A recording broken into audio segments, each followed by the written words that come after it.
Nikola Jokic and the Nuggets have been bounced in the first round, which honestly, I did not see this coming. Genuinely did not see this coming.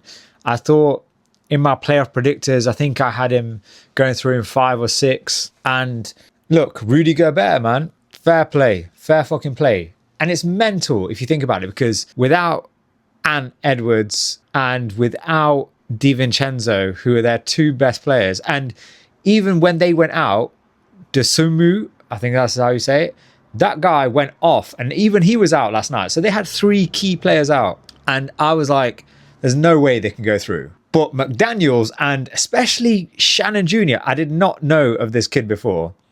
Jesus Christ, like Shannon Jr. just was electric, man.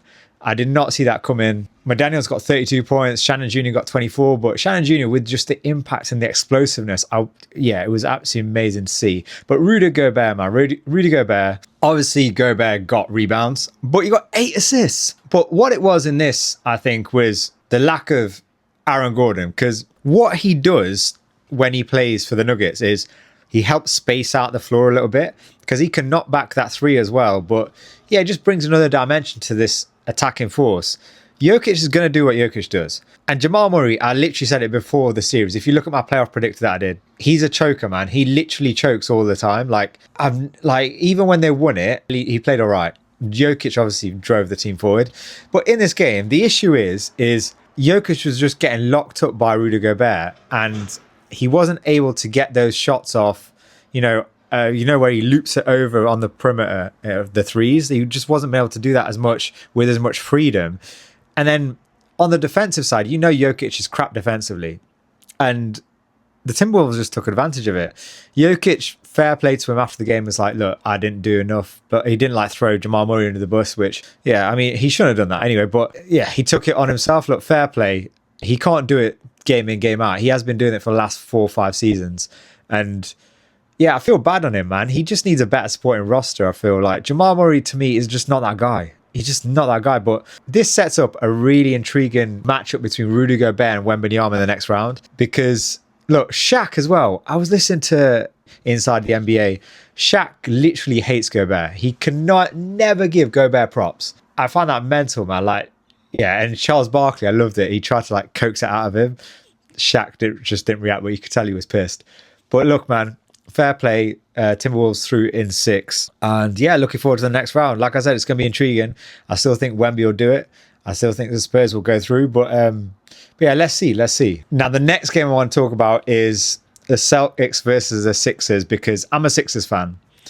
And I feel so bad now because I said that we would go home in a sweep. Because I thought Embiid, don't know if he'd come back or whatnot. I've been proven wrong, man. Game 7. Going to Boston, mental, absolutely mental. Although the last time there was a game 7 between these two, Boston won it. And we've got a really bad record in being 3-1 down in a series and winning. Literally think we've won 0. So look, everything's against us, but we go into it with such verve. And I think it's built on obviously the stability of Embiid. He brings that stability in the middle. Okay. And he's doing what he does best. He's mixing it up, but he's not afraid to go to the paint, which that's the Embiid that I like. But for me, Maxey, who's been a killer for the last couple of years anyway, with Edgecombe, he came 3rd in the Rookie of the Year. Fair fucking play.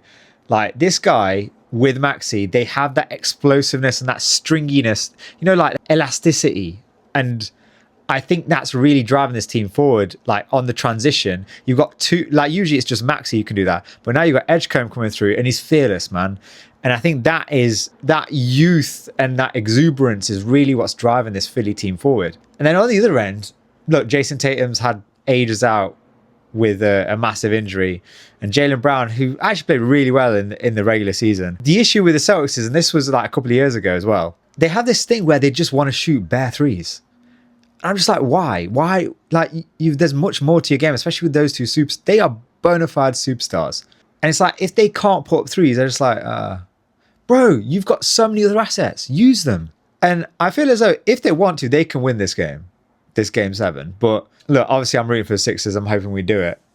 But honestly, this has been one of the biggest surprises in the first rounds for me, that Sixers have taken it to a game 7, because I never saw this happening. But let's see what happens, man. In a couple of days' time, going back to Boston. Wow, wow, wow, wow, wow. Also, just before we move on, I want to say that Kelly Oubre Jr. is balling out. Paul George, who I'm a big hater of Paul George, but fair play, got over 20 points. Because I was watching the pregame and he kept missing every shot from the perimeter. I was like, bro, come on, man. Come on. But fair play. That guy came through. He came through. And then we just had a 51-point blowout by the Knicks to progress against the Hawks. Now, look, I said before this series, I said CJ McCollum is one of them Neely men. Like, he's decent for like a team that's in transition. And I think that's what he's done for the Hawks this year. He didn't have a great game last night. And the Knicks just absolutely battered the Hawks. I think the Hawks, look, when they got rid of Trae Young, I was always a bit skeptical what they were going to do, but they've rebuilt quite well. CJ McCollum is unrestricted free agent in the summer, and Kuminga's got, I think he's potentially could leave as well, so they could re-sign those players. But like I heard Charles Barkley said, oh, they should re-sign CJ McCollum. I'm not sure. I think Kuminga maybe keep him, but I feel like CJ McCollum, like, probably get another vet in. That's probably better. Like, I'm not saying Kevin Durant should do that, but imagine if Kevin Durant came there. That could be potentially something that works. I don't know. But look, Knicks go through, and mad that like Brunson didn't even get 20 points. But Anunoby was top scorer. Yeah, no, just a great team effort. And let's see where this team can go, man. Like, Cat didn't have a great night, I don't think, as well. So yeah, excited, man. Exciting times. Honestly, this is why I love the NBA playoffs, because there's always injuries play a big part, right, in surprises, but there's always ups and downs. You can never tell what's going to go on. But yeah, be sure to lock in. I'm going to do another video on sort of awards that are coming out, because we're seeing them come out left, right, centre over the last few days.